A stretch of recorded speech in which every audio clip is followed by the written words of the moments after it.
नमस्कार दोस्तों, आज हम चैप्टर 3 पढ़ेंगे linear equation in two variables. तो लीनियर इक्वेशन क्या होती है? लीनियर इक्वेशन हमने पॉलिनोमियल में भी देखा था। कि लीनियर इक्वेशन होती है जिनकी डिग्री 1 होती है, उनको हम लीनियर इक्वेशन बोलते हैं। जिन इक्वेशन की डिग्री 1 होती है उनको हम लीनियर इक्वेशन बोलते हैं।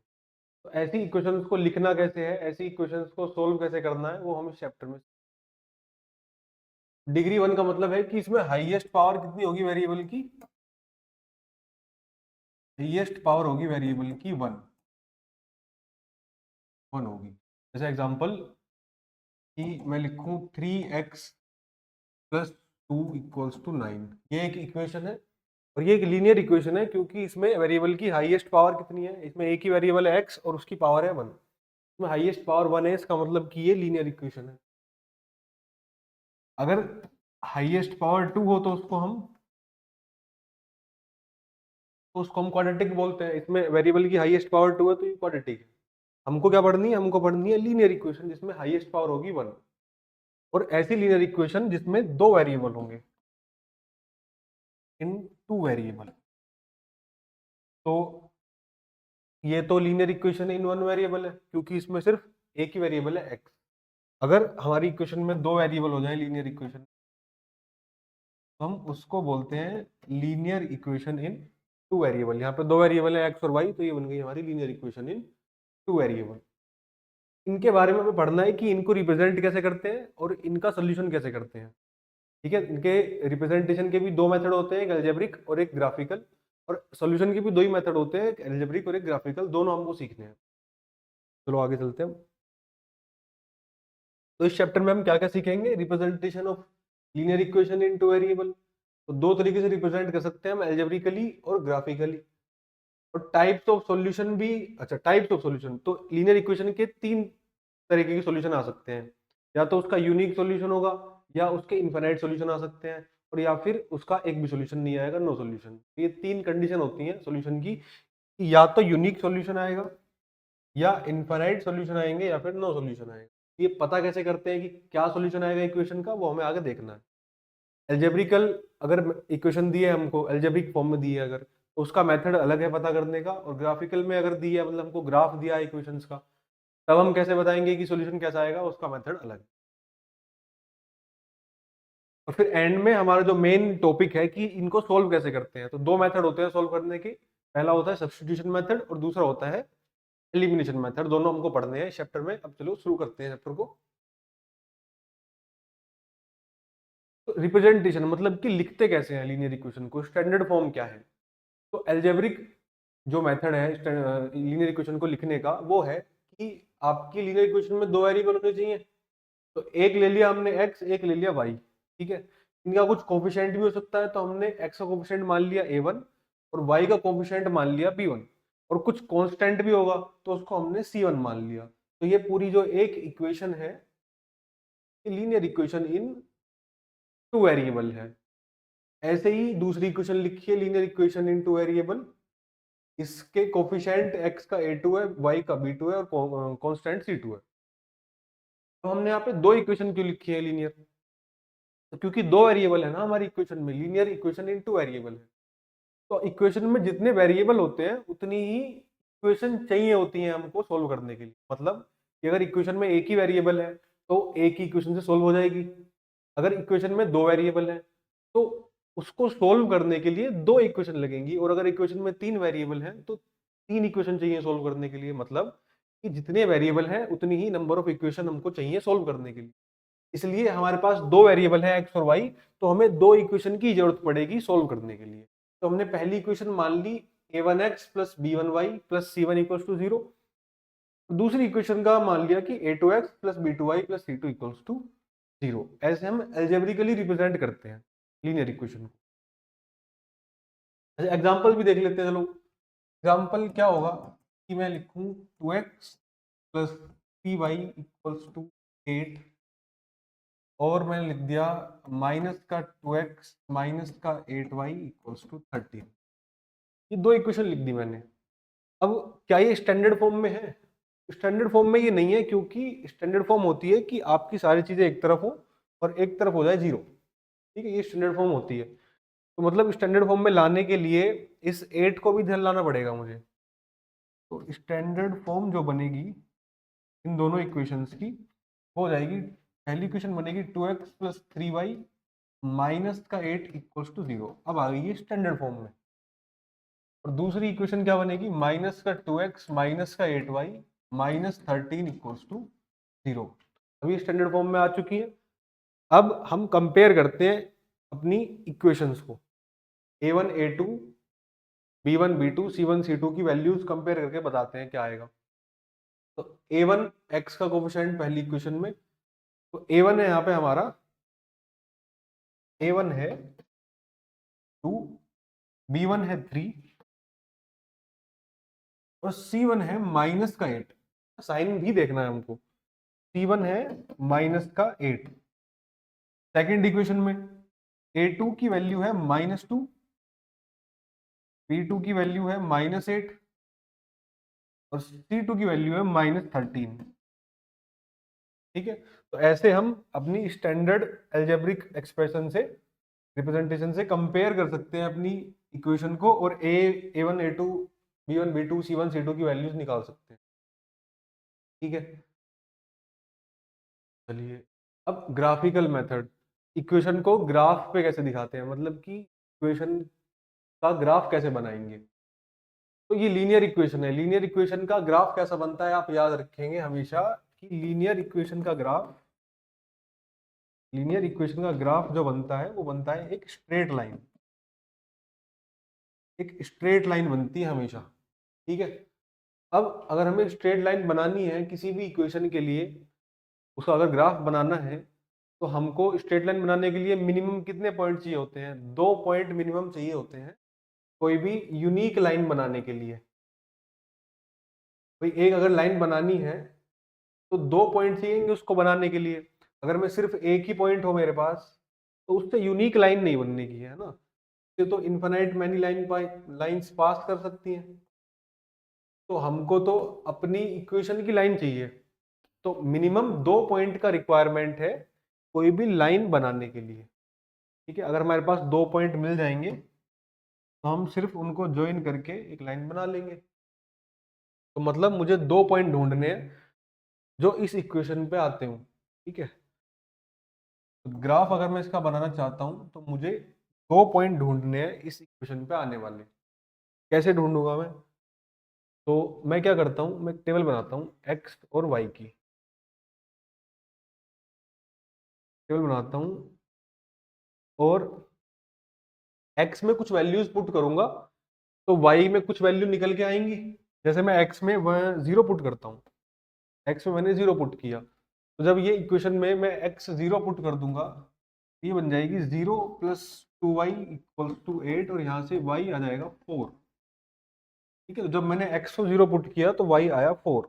ठीक है, ये एक पॉइंट मिल गया हमको 0,4, इस इक्वेशन पे आने वाला एक पॉइंट है, इस इक्वेशन का एक सॉल्यूशन है ये। जब x 0 होगा और y 4 होगा तो ये इक्वेशन सेटिस्फाई होगी। देखो जब x 0 होगा और y 4 होगा तो 8 इक्वल टू 8 इक्वेशन सेटिस्फाई हो जाएगी। तो ये हमको एक पॉइंट मिला 0,4 जो इस इक्वेशन को सेटिस्फाई करेगा।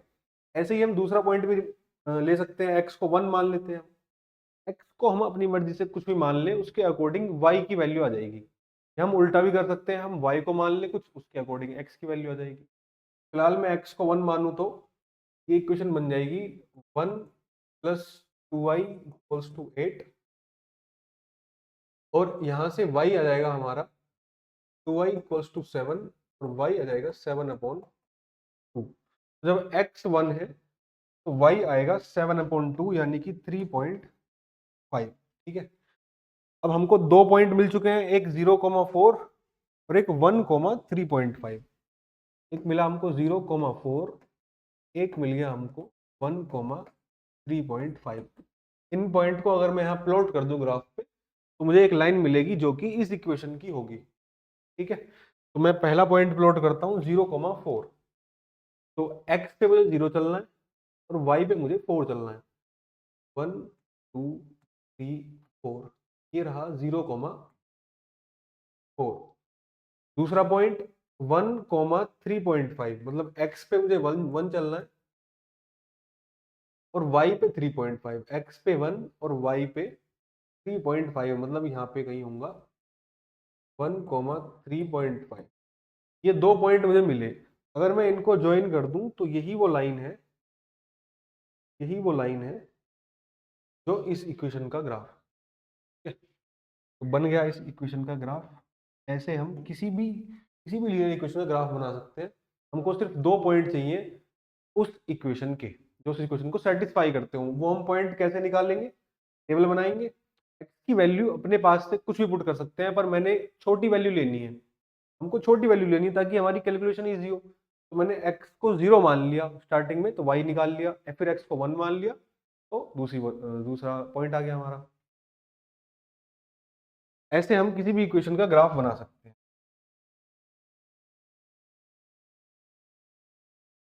चलिए भाई आगे चलते हैं।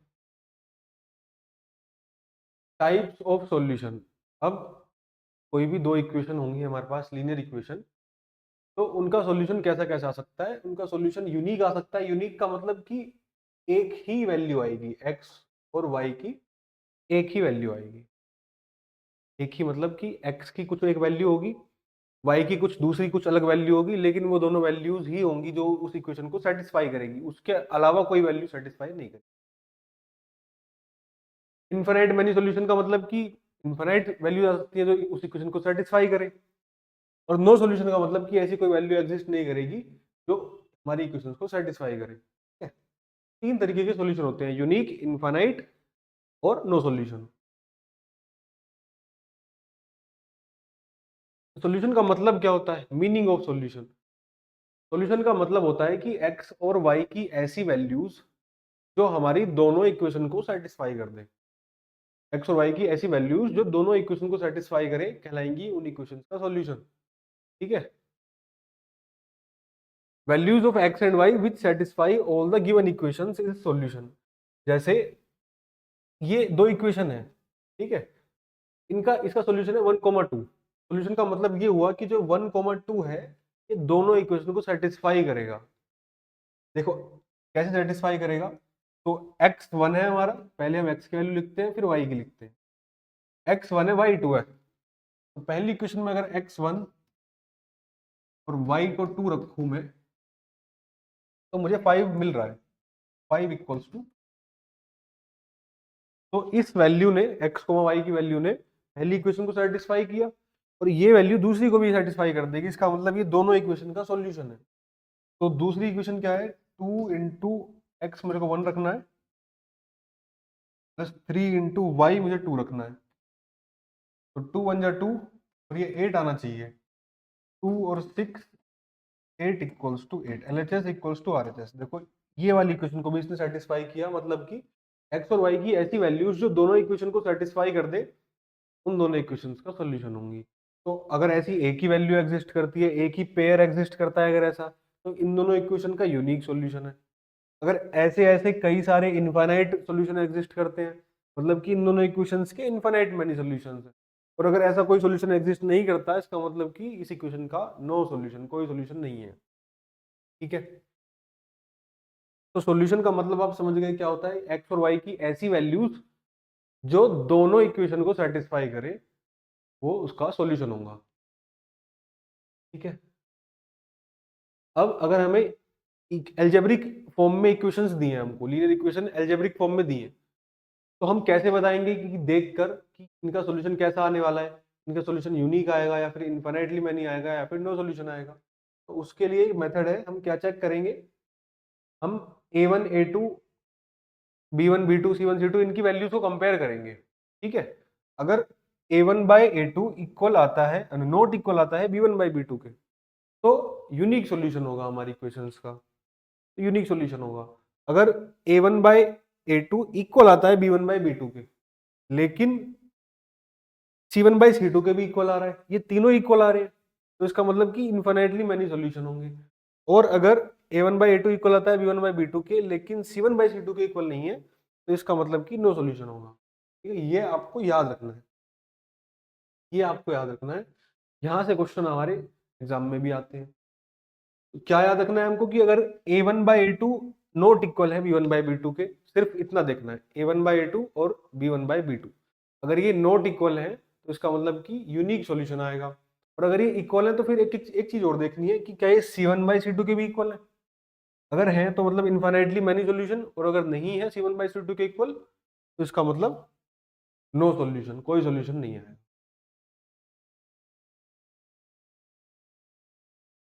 अब क्वेश्चन करते हैं इस पे, सेम चीज पे क्वेश्चन करते हैं। क्या है क्वेश्चन?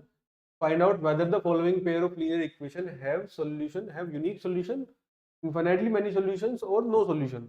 हमको चेक करके बताना है कि जो इक्वेशन दी है क्या इनका सॉल्यूशन कैसा आएगा, यूनिक आएगा या फिर इनफाइनाइटली मेनी आएगा, फिर नो सॉल्यूशन आएगा। और फिर आगे ये लिखा है कि बताओ कि इक्वेशन जो है वो कंसिस्टेंट है या इनकंसिस्टेंट है। अब देखो ये शब्द जो है कंसिस्टेंट इनकंसिस्टेंट का मतलब ये है, कंसिस्टेंट वो होती हैं, कंसिस्टेंट इक्वेशन वो होती हैं जिनका सॉल्यूशन एग्जिस्ट करता है, जिनका सॉल्यूशन होता है, उनको हम कंसिस्टेंट इक्वेशन बोलते हैं। और इनकंसिस्टेंट इक्वेशन वो होती हैं जिनका कोई सॉल्यूशन एग्जिस्ट नहीं करता, मतलब कि जिसका नो सॉल्यूशन होगा वो इनकंसिस्टेंट होगी। ठीक है, तो अगर पीछे देखें यहाँ पे, तो यूनिक सॉल्यूशन जिसका होगा उसका एक सॉल्यूशन तो है, इसका मतलब ये कंसिस्टेंट है। जिनका यूनिक सॉल्यूशन होता है वो इक्वेशन कंसिस्टेंट होती है क्योंकि उनका एक सॉल्यूशन तो आ रहा है। इनफाइनाइट सॉल्यूशन जिसका है उसमें भी सॉल्यूशन आ रहे हैं, इसका मतलब ये भी कंसिस्टेंट है। सिर्फ नो सॉल्यूशन वाली इक्वेशंस ही इनकंसिस्टेंट होती हैं। ठीक है, तो हमको चेक करके बताना है कि किस टाइप का सॉल्यूशन होगा और कंसिस्टेंट है या इनकंसिस्टेंट। तो चेक करते हैं। देखो ये दो इक्वेशन दी हैं, हमको हमेशा जब भी ये टाइप ऑफ सॉल्यूशन बताना हो तो हम a1/a2, b1/b2 और c1/c2 इनकी वैल्यूज निकालेंगे।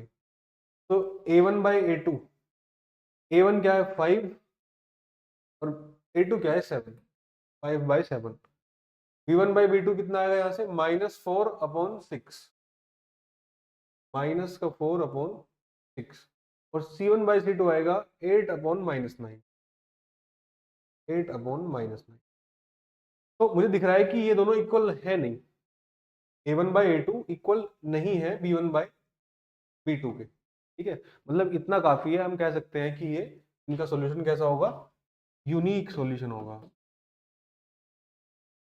यूनिक सॉल्यूशन होगा अगर a1/a2 नॉट इक्वल होता है b1/b2 के, इसका मतलब कि यूनिक सॉल्यूशन होगा इस इक्वेशन का। और यूनिक सॉल्यूशन है इसका मतलब इक्वेशन कैसी है, कंसिस्टेंट भी है।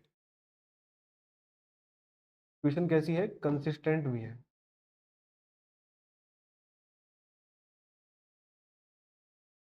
यूनिक सॉल्यूशन है और कंसिस्टेंट है।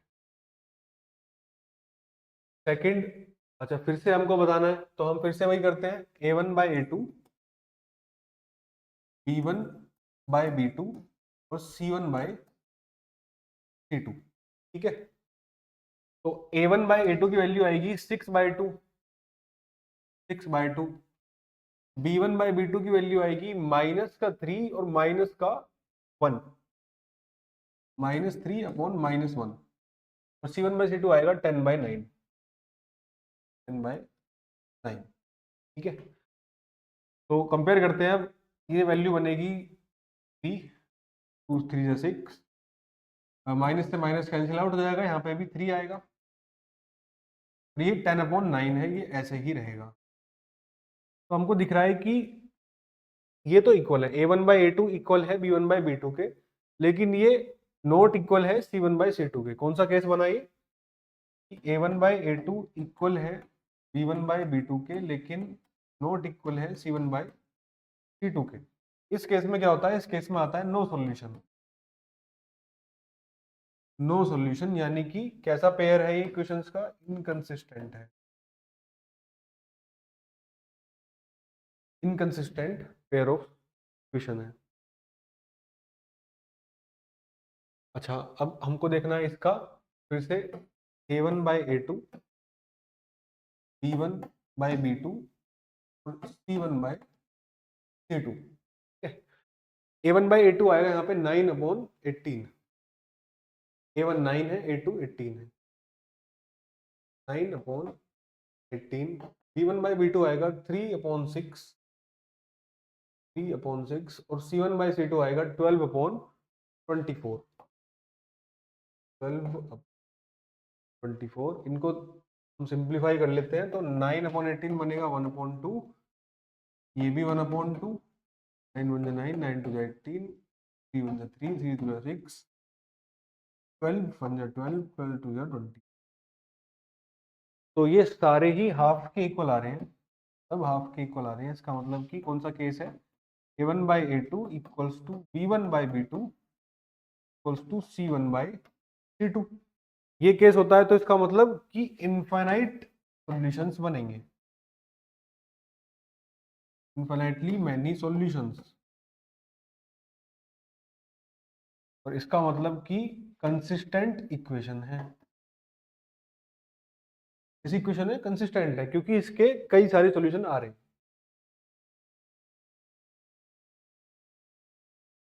अब हमें एल्जेब्रिक इक्वेशन दी होगी, एल्जेब्रिक फॉर्म में दी होगी तो हम बता देंगे देखकर A1/A2 B1/B2 और C1/C2 की वैल्यूज को चेक करके कि सॉल्यूशन कैसा आएगा।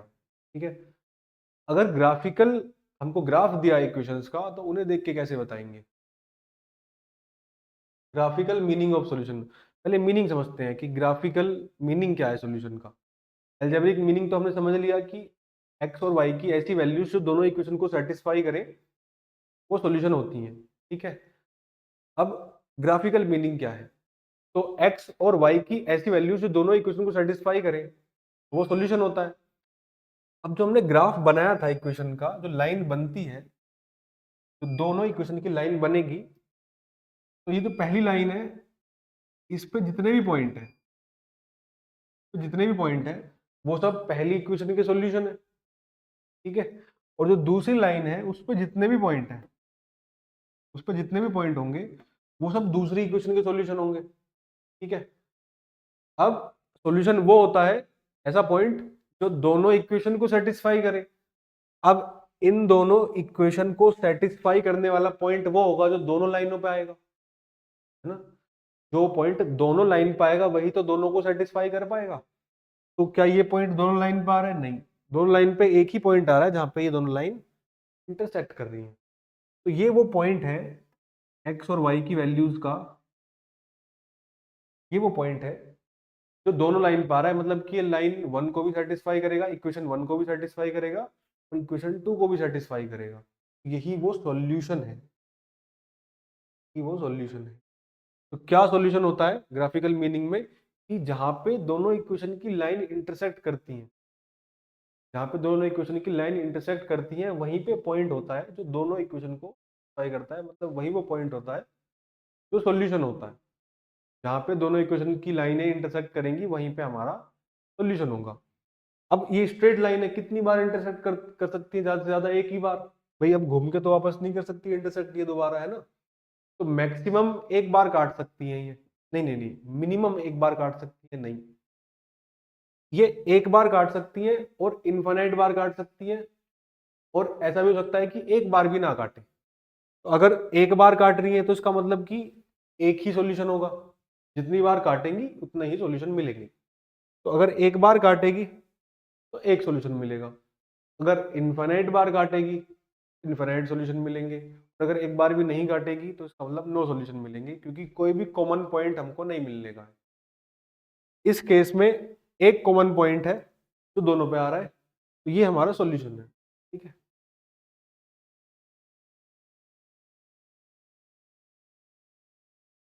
अब देखो अगर लाइन एक के ऊपर एक आ जाए, दोनों इक्वेशन की लाइन एक के ऊपर एक, मतलब कि कोइंसिडेंट लाइन आ जाए, कोइंसिडेंट लाइंस, ऐसी लाइन जो एक के ऊपर एक हो एग्जैक्टली, दूसरी भी उसी के ऊपर चली जाए, तो अब कितने पॉइंट कॉमन हो जाएंगे, अब तो हर पॉइंट कॉमन हो जाएगा ना। देखो हर पॉइंट कॉमन है, यानी कि ये हर पॉइंट में इंटरसेक्ट कर रही है, यानी कि इनफाइनाइट बार इंटरसेक्ट कर रही है, यानी कि इसके इनफाइनाइट सॉल्यूशन होंगे। तो अगर ग्राफ में आपको लाइन दिख रही है कि कोइंसिडेंट है तो इसका मतलब इनफाइनाइट सॉल्यूशन होंगे, क्योंकि इनफाइनाइट बार ये इंटरसेक्ट कर रही है। इनके बीच में इनफाइनाइट कॉमन पॉइंट्स है। अगर कोइंसिडेंट है तो इसका मतलब कि इक्वेशन के इनफाइनाइट मैनी सॉल्यूशंस है। और अगर लाइन एक बार भी नहीं इंटरसेक्ट कर रही, अगर लाइन पैरेलल है, अगर लाइन पैरेलल है मतलब कि कभी इंटरसेक्ट नहीं करेगी, उसका मतलब कभी कोई कॉमन पॉइंट नहीं आएगा इनके बीच में, इसका मतलब कि इनका नो सॉल्यूशन है ना? कोई ऐसा पॉइंट नहीं है इनमें जो दोनों को सेटिस्फाई करता हो, तो इसका मतलब इनमें नो सॉल्यूशन होगा। तो हम ग्राफ देख के बता सकते हैं जी, लीनियर इक्वेशन का ग्राफ देख के बता सकते हैं हम कि इनका सॉल्यूशन कैसा होगा। तो अगर ग्राफ ऐसा बन रहा है कि इंटरसेक्ट कर रहा है एक बार, तो मतलब एक सॉल्यूशन बनेगा। अगर कोइंसिडेंट है, एक के ऊपर एक लाइनें हैं, तो इसका मतलब कि इनफाइनाइट सॉल्यूशन होंगे। और अगर लाइनें पैरेलल हैं, कभी नहीं मिलेंगी, इसका मतलब कि नो सॉल्यूशन होगा। ठीक है, तो ये उसी का टेबल है कि अगर लाइन इंटरसेक्ट करती हैं तो यूनिक सॉल्यूशन, कोइंसाइड करती हैं तो इनफाइनाइट सॉल्यूशन, और अगर पैरेलल होती है लाइन तो इसका मतलब नो सॉल्यूशन। ठीक है, ये कंप्लीट टेबल है एल्जेब्रिक और ग्राफिकल की मिला के। तो एल्जेब्रिक में जब a1/a2 नॉट इक्वल होता है b1/b2 के, तो यूनिक सॉल्यूशन बनता है। और ग्राफिकल में वो बनता है जब लाइन इंटरसेक्ट करेंगी। तो जब ऐसा होगा ग्राफिकल में तो लाइनें इंटरसेक्ट करेंगी। जब ये तीनों इक्वल हो जाएंगे तो ग्राफिकल में लाइनें कोइंसाइड करेंगी और इन्फिनिट मैनी सॉल्यूशन आएंगे। और जब ग्राफिकल में ऐसा होगा कि a1/a2 इक्वल है b1/b2 के और नॉट इक्वल c1/c2, तो लाइनें पैरेलल बनेंगी और सॉल्यूशन नो सॉल्यूशन आएगा। ठीक है, ये टेबल ये टेबल याद होनी चाहिए हमको, टेबल याद होनी चाहिए।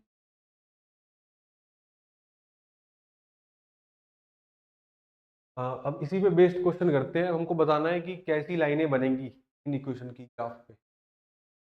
Find out whether the lines representing the following pair of linear equations intersect at a point are parallel or coincident। बताना है कि क्या इंटरसेक्टिंग होंगी लाइंस, या पैरेलल होंगी, या कोइंसिडेंट होंगी। कैसे बताएंगे? ये अलजेब्रिक रिप्रेजेंटेशन दी है हमको इक्वेशन की, तो हम क्या करते हैं, a1/a2, b1/b2 और c1/c2। हम पता लगाते हैं कि इसका सॉल्यूशन कैसा आएगा। तो a1/a2 है 3/2, b1/b2 है 2/-3, c1/c2 है 5/7, 5/7। तो हमको दिख रहा है कि ये a1/a2 नॉट इक्वल आया है b1/b2 के, यानी कि यूनिक सॉल्यूशन होगा इनका, यूनिक सॉल्यूशन होगा। और यूनिक सॉल्यूशन जब होता है इसका मतलब कि एक ही पॉइंट है जो दोनों इक्वेशन को सेटिस्फाई करेगा, मतलब कि लाइन इंटरसेक्टिंग है। अगर ये इनफिनिट सॉल्यूशन आता इसका मतलब कि लाइन कोइंसिडेंट है, और अगर यहाँ पे नो सॉल्यूशन आता है इसका मतलब लाइन पैरेलल है। तो हम कह सकते हैं क्योंकि यूनिक सॉल्यूशन आया है तो इसका मतलब कि लाइन कैसी है, इंटरसेक्टिंग लाइंस है।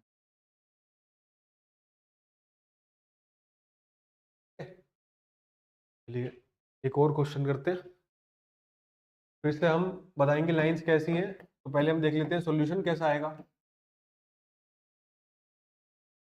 c1/c2। तो a1/a2 आएगा 2/4, b1/b2 आएगा -3/-6, तो c1/c2 आएगा 8/9। तो हमको पता चल रहा है यहाँ से कि ये तो हाफ है, 1 2 2 4, माइनस से माइनस कैंसिल आउट, ये भी हाफ है, और ये 8/9 है। तो देख के पता चल रहा है कि a1/a2 इक्वल है b1/b2 के और अनइक्वल है c1/c2 के। ये केस है हमारा नो सॉल्यूशन का, ये केस है नो सॉल्यूशन का। और अगर नो सॉल्यूशन है तो मतलब लाइनें कभी मिलेंगी नहीं, इसका मतलब लाइंस कैसी होंगी, लाइंस होंगी पैरेलल, पैरेलल लाइन। ठीक है, ऐसे हमको बताना है कि ग्राफ कैसा बनेगा। अब इस इक्वेशन का करते हैं a1/a2 B1/B2 और C1/C2। A1/A2 बन जाएगा 5/-10, 5/-10 -3/6 बनेगा B1/B2 6 और C1/C2। अब देखो यहाँ पे क्या हो रहा है कि ये 11 और -22 जो है ये स्टैंडर्ड फॉर्म में नहीं है, ये इक्वेशन ये इक्वल टू के राइट में आ रहे हैं, पर इससे फर्क नहीं पड़ने का है। या तो ये दोनों लेफ्ट में हो इक्वल टू के, या ये जो कांस्टेंट है दोनों राइट में हो इक्वेशन, तो फर्क नहीं पड़ने का है, क्योंकि जो साइन है वो कैंसिल आउट हो जाएंगे, दोनों कैंसिल आउट हो जाएंगे। पर ऐसा नहीं होना चाहिए कि एक इक्वेशन में तो C1 लेफ्ट में है और दूसरी इक्वेशन में C2 राइट में है। ऐसा नहीं होना चाहिए, दोनों लेफ्ट में हो तो दोनों राइट में हो। ठीक है, तो फिलहाल दोनों राइट में है तो कोई फर्क नहीं पड़ने का है। तो 11/22 C1/C2। ठीक है, इनको सोल्व करेंगे तो यहाँ पे आएगा माइनस का 1/2, यहाँ पे माइनस का 1/2 और यहाँ पे -22 था तो माइनस का 1/2 यहाँ पे भी। ठीक है, तो ये तीनों इक्वल आ रहे हैं, इसका मतलब कि A1/A2 equals to B1/B2 equals to C1/C2। इसका मतलब ये है कि इनफाइनाइट मैनी सॉल्यूशन होंगे, इनफाइनाइटली मैनी सॉल्यूशन होंगे। ठीक है, और इनफाइनाइट सॉल्यूशन है इसका मतलब लाइंस कैसी हैं, तो लाइंस जो है वो कोइंसिडेंट हैं।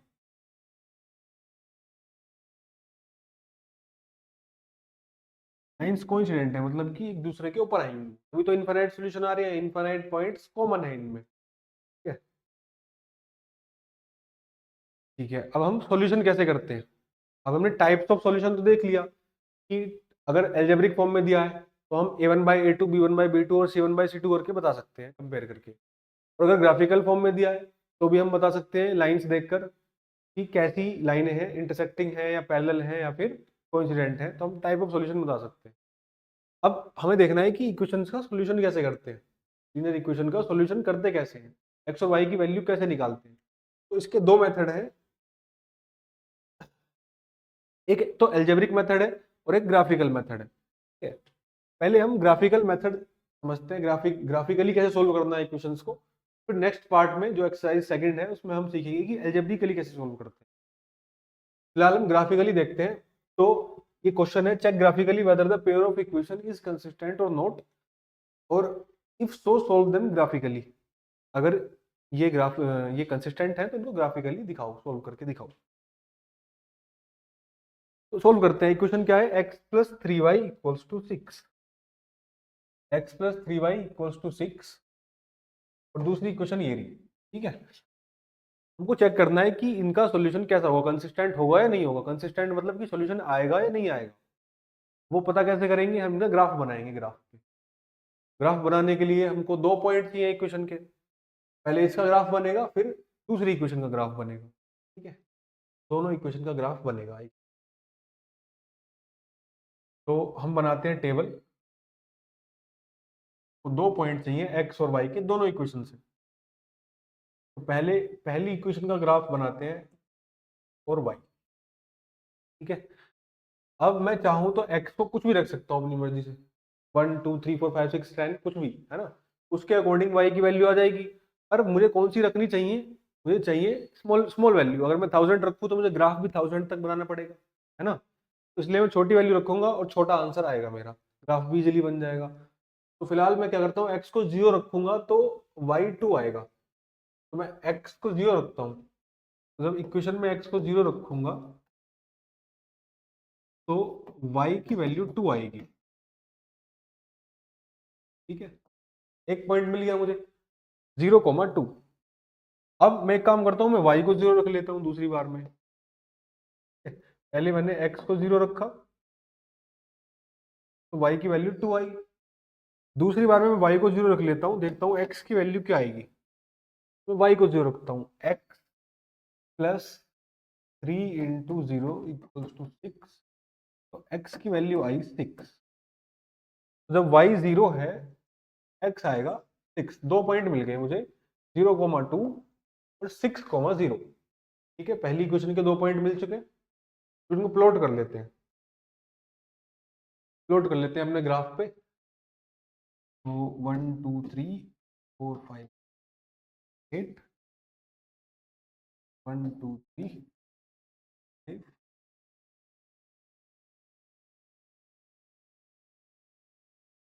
ये है 0।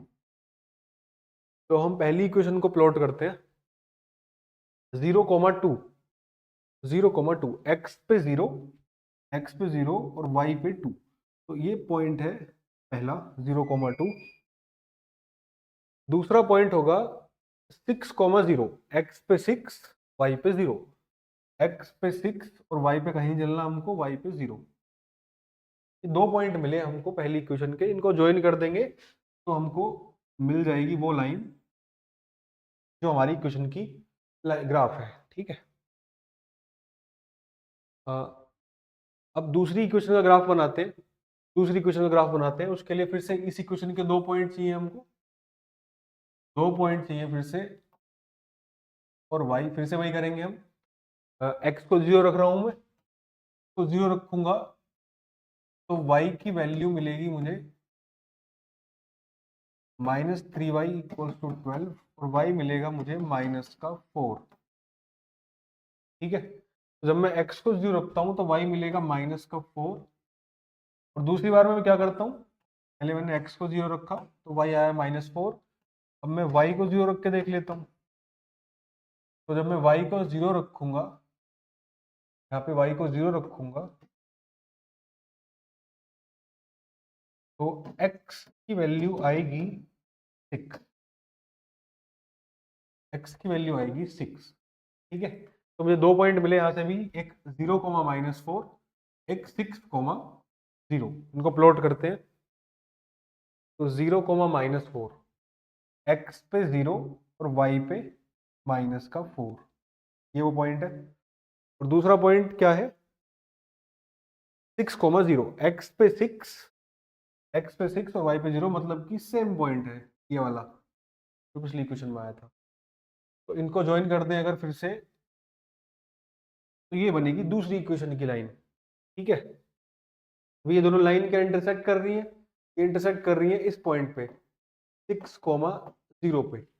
ये पॉइंट था 0,2, ये पॉइंट था 0, माइनस। तो ये दोनों लाइनें इंटरसेक्ट कर रही हैं, कहाँ इंटरसेक्ट कर रही हैं, 6,0 पे। ठीक है, इंटरसेक्टिंग लाइंस है, इसका मतलब कि लाइंस कैसी है, इंटरसेक्टिंग लाइंस है।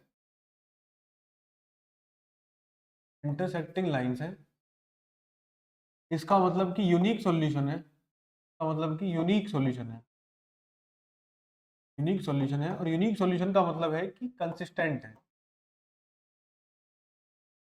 पेयर ऑफ इक्वेशंस कंसिस्टेंट है। ठीक है, अब सॉल्यूशन का तो हमें पता चल गया कि कैसा है, कि यूनिक सॉल्यूशन है। और सॉल्यूशन क्या है वो भी हमको पता चल गया, जहां पे ये इंटरसेक्ट कर रही हैं यही सॉल्यूशन है। तो इंटरसेक्ट कहाँ कर रही है ये, 6,0 पे। 6,0 पे मतलब कि x की वैल्यू 6 है और y की 0 है। ये ऐसी x और y की वैल्यू है जो दोनों इक्वेशन को सेटिस्फाई करेगी, यानी कि ये सॉल्यूशन भी है। अगर मैं 6,0 दोनों इक्वेशन में पुट कर दूं तो सेटिस्फाई करेगी दोनों को। ठीक है, तो हमने सीखा इस चैप्टर में, इस पहली वीडियो में, कि इक्वेशन को रिप्रेजेंट कैसे करते हैं एल्जेब्रिकली और ग्राफिकली। और फिर टाइप्स ऑफ सॉल्यूशन कैसे कैसे होते हैं, 3 टाइप के सॉल्यूशन होते हैं। और फिर हमने सीखा कि ग्राफिकली कैसे सोल्व करते हैं। ठीक है, तो ग्राफिकली कैसे करते हैं, हम पहले ग्राफ बनाते हैं दोनों इक्वेशन का। ग्राफ बनाने के बाद हम चेक करते हैं कि लाइंस जो हैं कैसी है, इंटरसेक्टिंग है, पैरेलल है या फिर कोइंसिडेंट। अब इसके आगे का जो है कि हम एल्जेब्रिकली कैसे सोल्व करते हैं इक्वेशंस को, वो हम नेक्स्ट वीडियो में देखेंगे। एक्सरसाइज 3.2 और 3.3 उसी पे बेस्ड है। फिलहाल आपको इतना करने के बाद पहली एक्सरसाइज करनी है एनसीईआरटी की। तो उम्मीद है आप पढ़ते रहेंगे और अपनी सेहत का ध्यान रखिए।